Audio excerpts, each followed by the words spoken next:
시편 1편 1절에서 6절까지의 말씀입니다. 자리에서 일어나셔서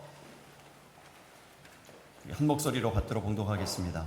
시편 1편 1절에서 6절까지의 말씀입니다.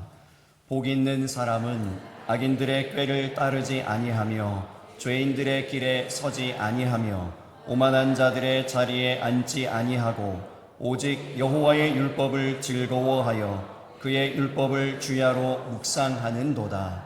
그는 시냇가에 심은 나무가 철을 따라 열매를 맺으며 그 잎사귀가 마르지 아니함 같으니 그가 하는 모든 일이 다 형통하리로다. 악인들은 그렇지 아니하며 오직 바람에 나는 겨와 같도다. 그러므로 악인들은 심판을 견디지 못하며 죄인들이 의인들의 모임에 들지 못하리로다. 무릇 의인들의 길은 여호와께서 인정하시나 악인들의 길은 망하리로다. 아멘. 자리에 앉으시기 바랍니다. 옆에 분에게 우리 함께 다시 한번 인사하겠습니다. 하나님의 환대를 경험하는 하루 되세요 하고 인사하겠습니다. 미국에 사는 한국 분들은 그 영어의 어려움 때문에 그 영어로 인한 그런 에피소드들이 이제 한두 가지씩은 꼭 있으신데요. 어떤 성도님이 차를 타고 길을 가는데 갑자기 튀어나온 사슴을 치었습니다. 그 사슴하고 이렇게 충돌하는 사고가 일어나면 자동차가 많이 부서집니다. 그 충격이 굉장히 상당해요. 제가 직접 보진 않았지만 간접적으로 들어본 얘기, 본 모습으로 보면 그 충격이 굉장히 큽니다.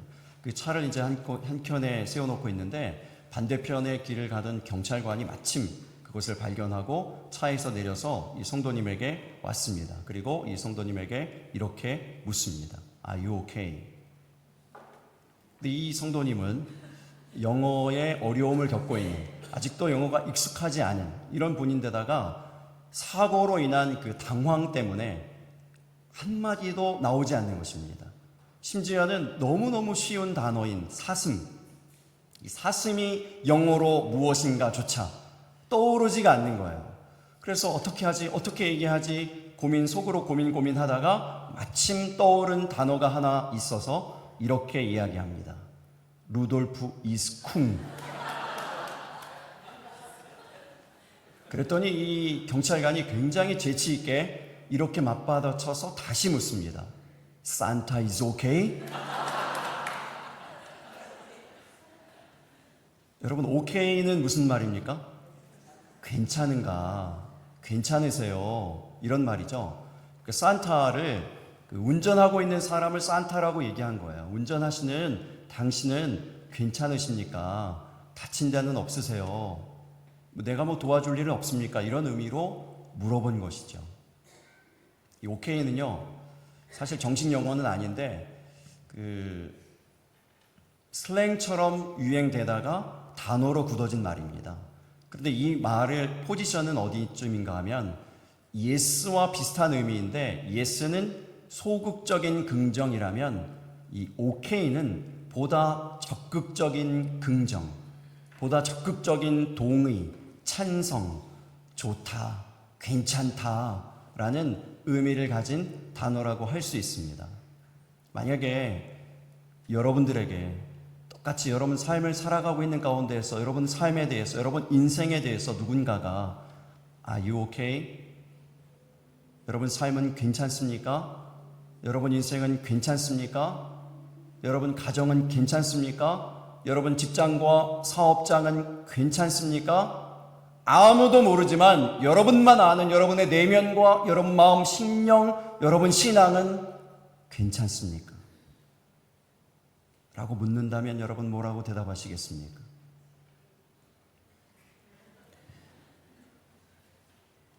성경 가운데 이 모든 것이 괜찮은 상태를 의미하는 한 단어가 나옵니다.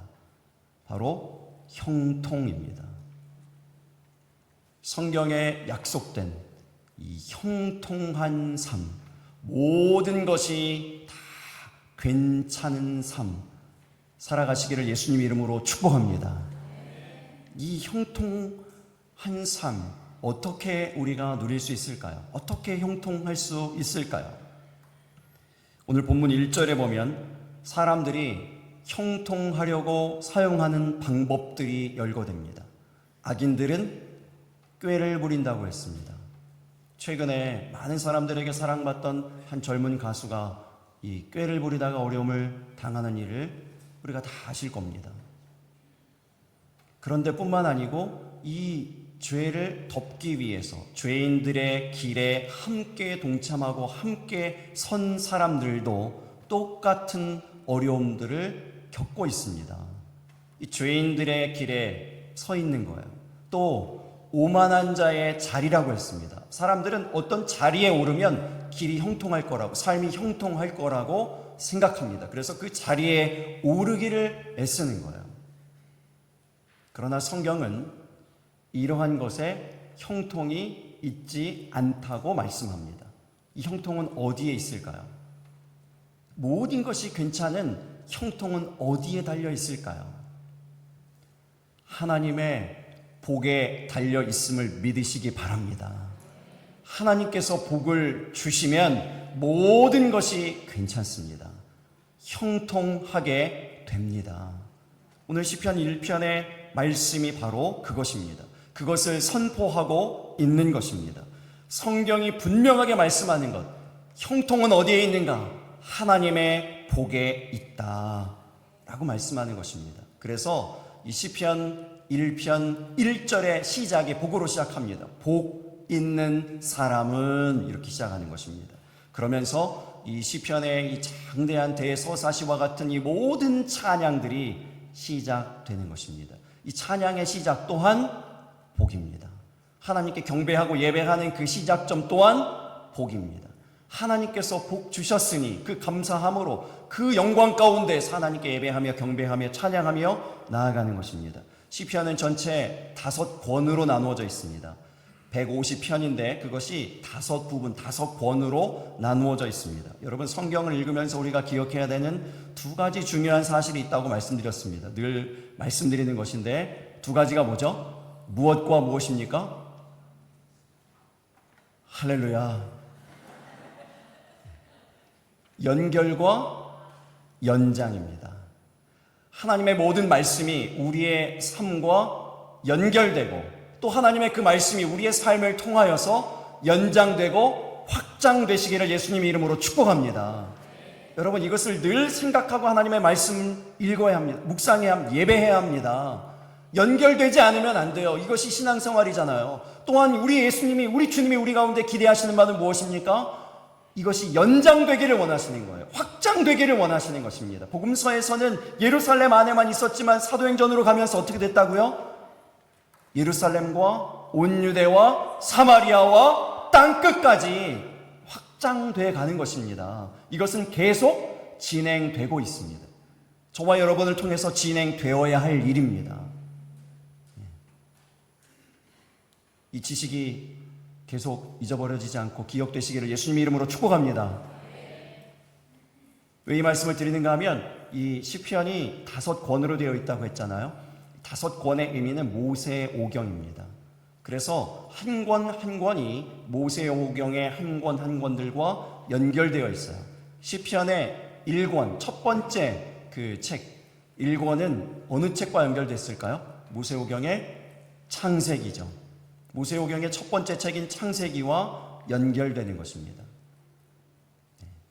그래서 이 시편 1편이 소속되어 있는 이 시편의 1권은 창세기와 연결되어 있는데 이제 시작이 복이라고 했잖아요.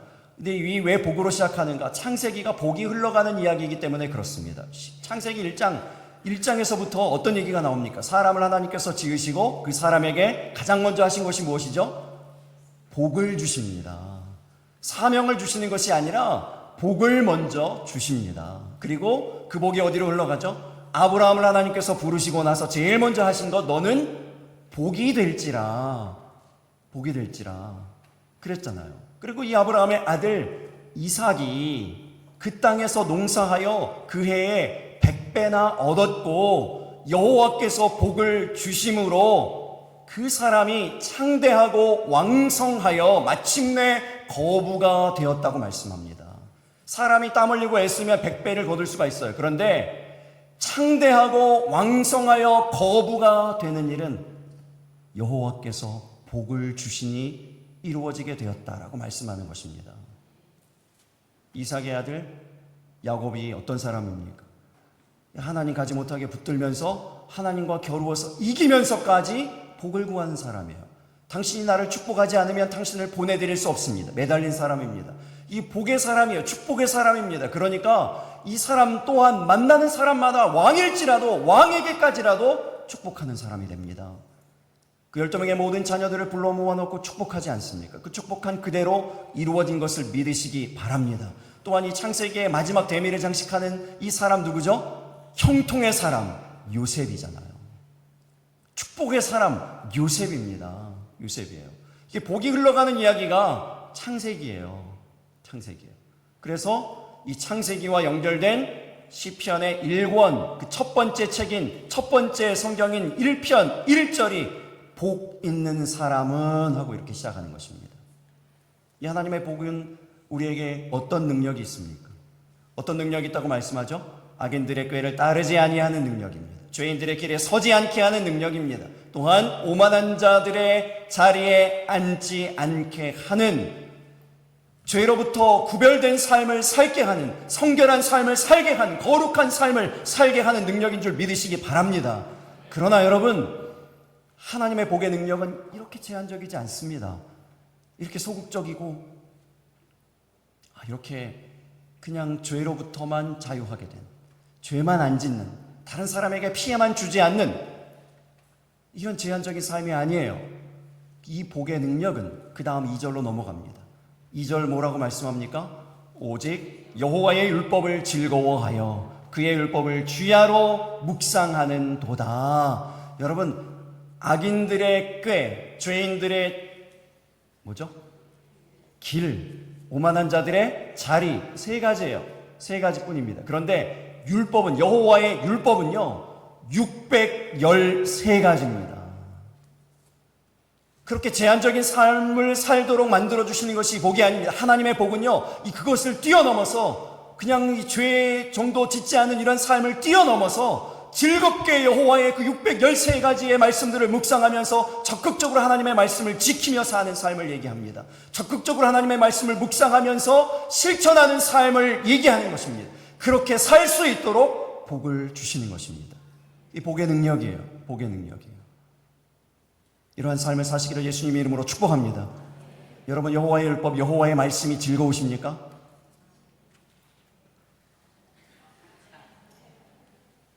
목사는 즐거울까요? 즐거워야 되지 않습니까? 이렇게 하는 얼굴이신 것 같아요. 즐거워야 되겠죠. 그런데 매번 그러진 않습니다. 특별히 어제 같은 날은 그랬던 것 같아요. 행사가 있는데 이것 때문에 마음이 분주했던 것 같아요. 그냥 마음이 분주하고 복잡합니다. 제가 강사도 아닌데 뭔가 부담이 있는 거예요. 뭔가 부담이 있어요. 이게 마음이 가라앉혀지지가 않아요. 하나님께 기도했습니다. 하나님, 이 말씀을 준비하는, 이 설교를 준비하는 시간이 즐겁게 되기를 원합니다. 기쁘게 이 일들을 감당하게 되기를 원합니다. 라고 기도하는데요, 깨닫게 하시는 것이 하나가 있어요. 제 마음 가운데 복이 없어요. 하나님의 복이 비어 있어요. 비어 있어요. 그리고 무엇으로 가득할까요? 생각으로 가득해요. 걱정으로 가득해요. 염려로 충만해요. 복으로 충만해야 되는데, 은혜로 충만해야 되는데, 그래야 복이 선포되고 은혜가 선포되고 말씀이 선포되고 성령이 선포되고 막 이렇게 될 텐데, 이게 머릿속에 이 생각 이런 것들로만 막 여러 계획들 어떻게 해야 되지 뭐 이런 것들로만 가득하니까 이 설교 준비가 어려운 거예요. 말씀이 즐겁지가 않아요. 여러분, 복으로 충만하면 어떠한 어려운 말씀도 즐겁게 되는 것을 믿으시기 바랍니다. 근데 만약에 반대로 복이 없으면요, 너무나 은혜로운 이 말씀, 시편 1편의 말씀이잖아요. 우리가 너무나 잘 알고 너무나 많이 알고 있고 정말 은혜로운 말씀 아닙니까? 이 말씀만 읽어도, 말씀만 그대로 나누어도 참 은혜로운 설교가 돼요. 제가 일부러 이 설교하려고 오늘 분량도 뛰어넘었어요, 사실은. 오늘 사실 욥기 41장까지 해야 되는데 내일 본문 분량이거든요. 이것이 우리가 읽어야 되는 분량 시편 1편은. 근데 이걸 당겼어요. 하루 당겼어요. 이거 하려고. 시편 1편 하려고. 이렇게 당겨서까지 썼는데도 머릿속에 생각으로 가득하니까, 걱정으로 가득하니까 즐겁지가 않아요. 마음이 편치가 않아요. 그래서 하나님께 기도했습니다. 다시 기도할 수밖에 없어요. 하나님 복으로 채워주시옵소서. 하나님의 은혜로 채워주시옵소서. 그래서 나로 하여금 저로 하여금 하나님의 복만이, 하나님의 은혜만이, 주의 성령만이, 순전한 주의 말씀만이 선포되게 하여 주시옵소서 하고 기도할 수밖에 없었습니다.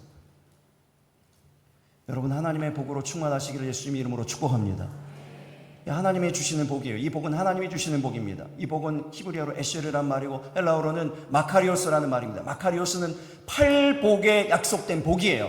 마태복음 5장에 나오는 그 모든 복이 마카리오스의 복입니다. 이 복의 특징은 뭐냐면 하나님만이 주실 수 있는 복입니다. 하나님만이 주실 수 있는 복이에요.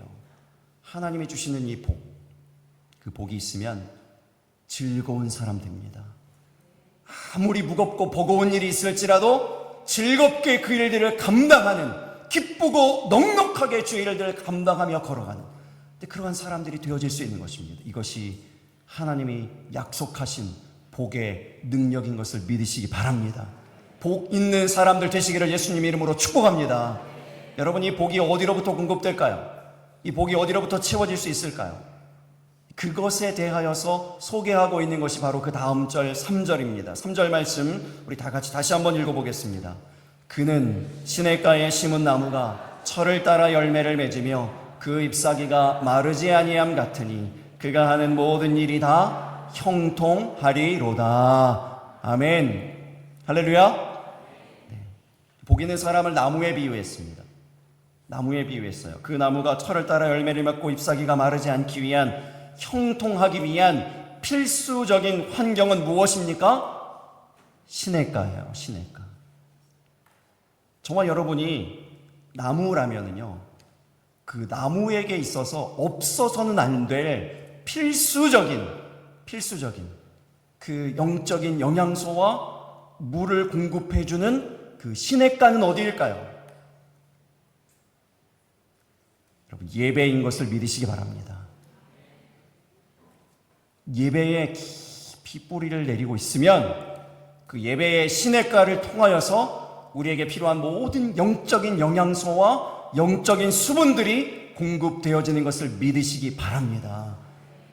여러분, 예배의 능력이 있습니다. 엘리야가 예배할 때 850명의 바알과 아스라 선지자를 무찔렀습니다. 하늘에서 불이 내렸습니다. 3년 6개월 동안 내리지 않던 비가 내렸습니다.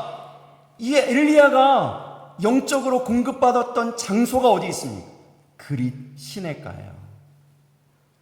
다윗이 예배할 때에 사울의 악령이 쫓겨나갔습니다. 그 악귀가 물러갔습니다. 이 모든 죄가 씻어졌습니다. 양을 치던 목동이 하나님이 위대하게 사용하시는 왕이 되었습니다. 이 다윗이 또한 소개하고 있는 영적 공급의 자리가 어디입니까? 시편 23편에요. 푸른 초장과 쉴만한 물가요. 곧 시냇가입니다. 기드온의 이야기에도 시냇가가 나옵니다. 기드온에게 모여온 군사의 수는 총 32,000명이었습니다. 하나님께서 보실 때 너무 많다 했습니다. 그들 가운데서 300명의 용사를 어떻게 구분하고 어떻게 선발하십니까? 그들이 내려간 곳 시냇가입니다. 시냇가에서 그들이 물을 마시는 모습을 보고 300용사를 선발했습니다. 시냇가는 어디라고요? 지금 우리가 시냇가를 어디로 가정하고 있습니까? 예배의 자리예요. 이 시냇가가 예배의 자리라면 기드온의 300용사는 어떻게 선발된 것입니까? 예배하는 태도를 보고요, 예배하는 자세를 보고요, 예배에 대한 마음을 보고요, 선발된 것을 믿으시기 바랍니다. 제 목양실에 큰 화분이 2개가 있습니다. 제가 좀 게을러서 물을 좀 안 주고 있으면 요즘 날씨가 덥잖아요. 그러니까 이 아이들이 물 좀 주세요, 그런 듯이 이렇게 잎사귀를 이렇게 쭉 내리뜨리고 다 이렇게 목말라 합니다. 물 좀 주세요, 제발. 그래요. 그럼 마침 발견해가지고 그래 미안하다. 그리고 이제 물을 이렇게 주고 또 제 아내가 또 보면 주고 이렇게 줍니다. 주면 또 이 아이들이 또 기분 좋아요. 막 살아나요. 잎사귀들이 이렇게 살아나고. 그러다가 또 시간 지나면은 물 좀 주세요. 그러다가 다시 물 주면 딱 살아나고 물 좀 주세요. 물 좀 주세요. 뭐 이게 계속 반복되는데요. 제가 계속 보는데 수개월 동안 계속 봤는데요. 별로 달라지지가 않아요. 무슨 키가 자란다든지 뭐 가지가 자란다든지 뭐 꽃이 핀다든지 뭐 달라져야 되는데 하나도 달라지는 게 없어요. 그냥 얘네들이 하는 것은 물 좀 주세요. 살아나. 물 좀 주세요. 살아. 뭐 이거예요. 그냥 별로 똑같아요. 달라지는 게 없어요. 온 지가 좀 됐잖아요. 이제 세월의 흔적이 있어서 좀 누래진 뭐 잎사귀가 좀 몇 개 있는 거 말고는 별로 달라지는 게 없어요. 그런데 그 아이들의 그 뒤편에 창문이 있지 않습니까? 그 창문 바깥으로 심겨진 나무들을 보니까요, 계절마다 꽃이 피고 그 가지가 물창하게 자라고 잎사귀들이 무성하게 자라서 찾길이 안 보여요. 이제 찾길이 안 보여요. 차이가 어디 있을까요? 저는 이렇게 생각했어요. 제 사무실 안에 있는 그 나무들은요, 주는 물만 먹어요. 주는 물만 먹어요. 그러니까 바뀌지가 않아요. 달라지지 않아요. 그런데 그 시냇가에 심겨진 나무들이요, 그 호숫가에 심겨진 나무들, 그 길가에 심겨진 나무들은 스스로 물을 빨아들입니다. 스스로 물을 빨아들여야만 살 수 있기 때문에 그 물을 빨아들이는 거예요. 태도가 틀려요. 자세가 틀려요. 여러분, 이러한 것에서 능력이 나타남을 믿으시기 바랍니다. 자세가 틀리니까요. 태도가 틀리니까요. 이 기드온의 300용사가 상대한 군사는요, 수십만 명이라고 했습니다. 한 사람이 1000명 이상을 상대합니다.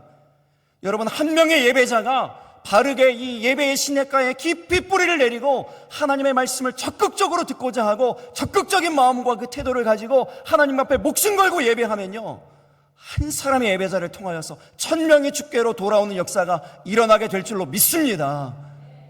이것이에요. 이거예요. 어떻게 예배하고 계십니까? 여러분, 어떤 마음으로 예배하고 계십니까? 어떠한 태도와 어떤 자세로 예배하고 계십니까? 화분에 심겨진 나무 아니고 시냇가에 심겨진 나무로 예배하시게 되기를 예수님의 이름으로 축복합니다. 이 시냇가가 참 중요한데요. 나무에게 있어서 시냇가 참 중요한데요. 이 시냇가의 이 말씀과 연결되어진 또 하나의 중요한 구절이 이 5절에 나옵니다. 5절 말씀도 우리 다시 한번 읽어보겠습니다.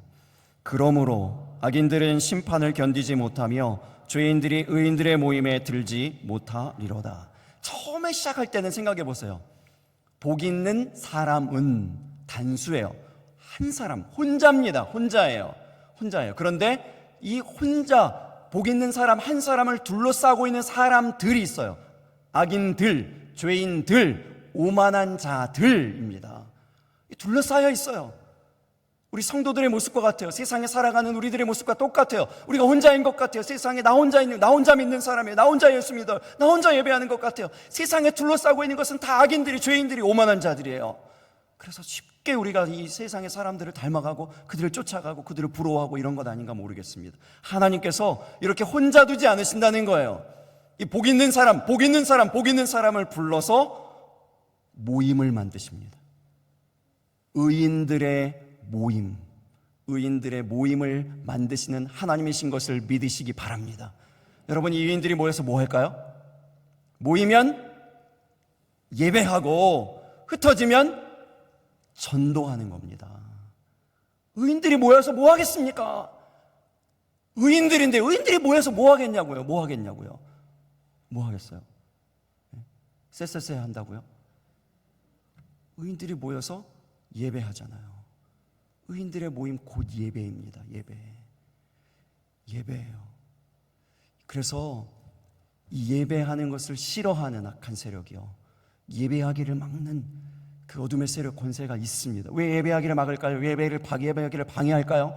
예배하면 하나님의 기뻐 영광을 받으시고요, 하늘문이 열려지고요, 하나님의 역사하시고요, 하나님의 일이 일어나고 하나님의 기적이 일어나고 세상이 달라지는 역사가 일어나기 때문에 사단은 이 일을 방해하는 거예요. 예배를 의인들이 모이는 것을 방해합니다. 히브리서 10장 25절의 말씀에 보면 이렇게 얘기했어요. 모이기를 피하는 어떤 사람들의 습관과 같이 하지 말고 오직 권하여 그날이 가까움을 볼수록 더욱 그리하자.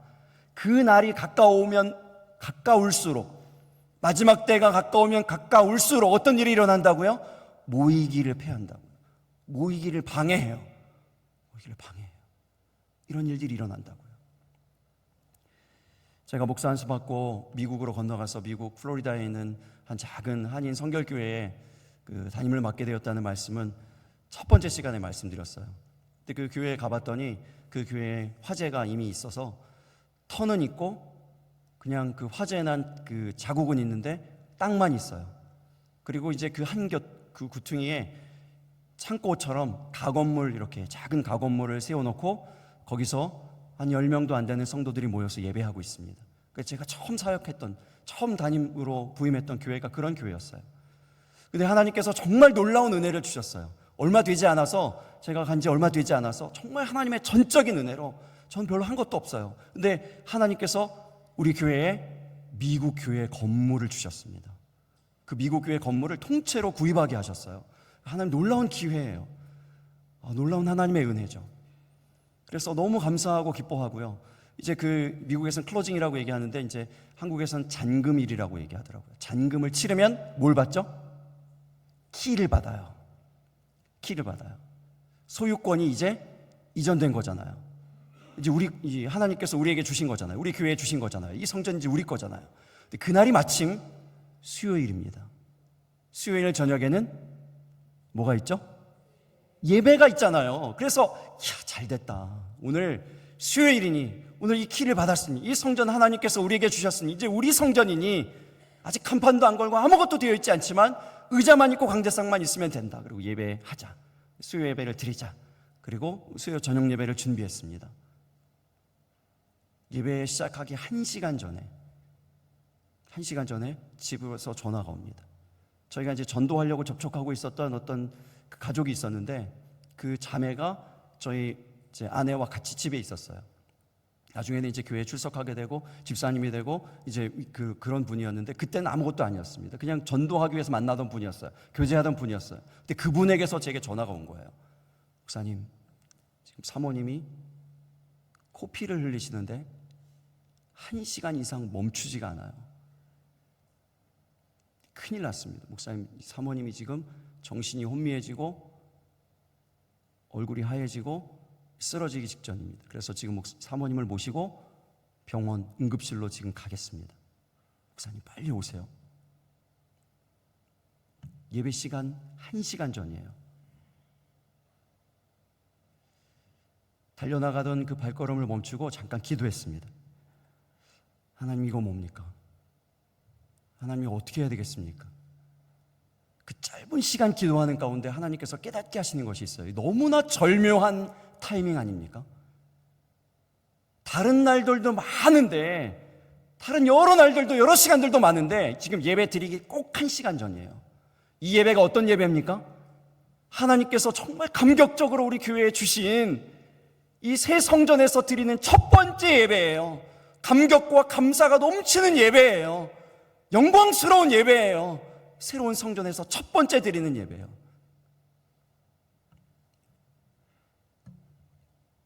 너무나 선명하게 예배를 지금 가로막고 있는 것이구나. 예배를 못 드리도록 하는 것이구나. 그래서 마음에 결단하고 예배를 드리러 들어갔습니다. 그 감격스러운 얼굴로 앉아있는, 그 넓은 본당에 앉아있는 5명의 성도들과 함께 뜨겁게 기도하고 찬양하고 1시간을 꼬박 예배를 드렸어요.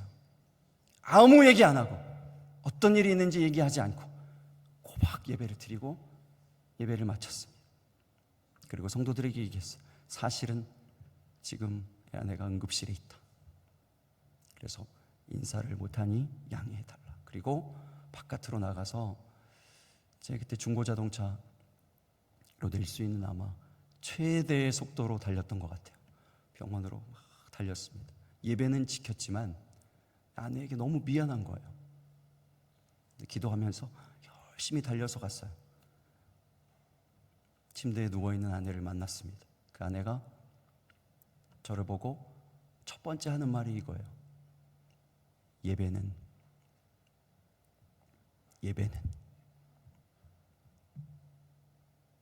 여보, 나는 괜찮아. 나는 괜찮아요. 예배는 잘 드렸어요. 예배는 잘 드렸어요. 왜 이렇게 예배를 방해했는지, 그 성전에서 왜 이렇게 예배를 못 드리도록 처음서부터 그렇게 방해했는지 시간이 지나면서요, 점차 알게 되는 거예요. 점차 알게 되어지는데 5명이었던 성도들이 50명이 되고, 50명이었던 성도들이 100명이 되고, 100명이었던 성도들이 150명이 되고, 계속 부흥하는 거예요. 사랑하는 성도 여러분, 우리 시편 1편의 결론이 무엇입니까? 6절의 결론이 뭐예요? 무릇 의인들의 길은 여호와께서 인정하시나 악인들의 길은 망하리로다. 우리 하나님께서 인정하시는 길이 어디입니까? 우리 하나님께서 인정하시는 길이 어디에 있어요? 망하지 않는 길, 절대로 망하지 않는 길 어디에 있습니까? 의인들의 길이 어디예요? 무엇이에요? 무엇하는 겁니까? 여러분, 예배에 생명을 걸고 목숨을 걸고 예배의 자리를 지키는 저와 여러분이 되시기를 예수님 이름으로 축복합니다. 예배가 형통의 시냇가입니다. 복의 시냇가입니다. 의인들의 모임입니다. 의인들의 길입니다. 예배 드리기를 결단하실 수 있기를 바랍니다. 나무가 시냇가에 뿌리를 내려서 물을 끌어올리는 것처럼 여러분 적극적으로 예배하실 수 있기를 바라요. 적극적으로 예배하는 것을 몸으로 표현하실 수 있기를 바랍니다. 앞자리에서 예배하시고요, 찬양대에 서서 예배하시고요, 찬양대에 내가 참여해서 예배하시고요, 수요 예배 예배하시고요, 금요 예배 예배하시고, 새벽 예배 예배하시고, 여러분이 있는 그 모든 삶의 자리들에서 예배하시기를, 그리하여서 살아계신 하나님이 분명히 약속하신 모든 것이 다 괜찮은 삶, 형통한 삶을 살아가시게 되는 저와 여러분 되시기를 예수님의 이름으로 축복합니다. 찬양하고 기도하겠습니다. 여러분, 고속도로 타고 가다가 갑자기 내비게이션이 길을 바꾸는 경험 해보신 적 있으세요? 고속도로 타고 가는데 갑자기 국도로 내려가랍니다. 갑자기 엑시스로 빠져서 국도로 막 가라는 거예요. 저는 어제 저녁에 그 경험을 했어요. 제가 예배 준비를 다 하고 설교 준비를 다 하고 설교문 다 완성해 놓고 찬양도 다 해서 주보도 다 하고 저녁에 한 6시 반쯤 퇴근했습니다. 집으로 가서 저녁을 먹는데도 마음이 편치가 않아요. 아까 말씀드렸듯이 걱정과 근심으로 머리가 가득한 가운데 설교문을 쓰긴 썼지만 이게 정리가 안 되는 거예요. 저도 제가 무슨 얘기를 하는지를 모르겠고 머릿속에 남은 것이 없어요. 그래서 저녁을 먹고 샤워를 하고 다시 방으로 들어갔습니다. 설교문을 처음서부터 다시 썼어요. 처음서부터 다시 썼습니다. 11시 반까지 썼어요. 11시 반까지 다 작성하고, 그리고 그 나머지 시간 12시 한 40분 정도까지 계속 말씀 읽고 은혜를 구하고, 더 이상 늦어지면 안 될 것 같아서 겨우 잠자리에 들면서 하나님의 은혜를 구하면서 기도하면서 잠자리에 들었습니다. 제가 구한 은혜는 딱 한 가지입니다. 예배하는 우리 모두가 나무인 것을 깨닫고요, 우리가 정말 뿌리 내려야 되는 자리는 바로 이 예배의 시냇가라는 사실을 깨닫는 은혜가 임하게 하여 주시옵소서. 큰 가지 붙들고 그 저녁부터 지금까지 계속 기도하고 있습니다. 여러분, 이 찬양하고 기도하는 가운데 이 은혜가 우리 모두에게 임하게 되기를 예수님의 이름으로 축복합니다. 그래서 이 찬양도 바꿨어요. 주보에 나오는 찬양에서 다시 찬양도 바꿨습니다.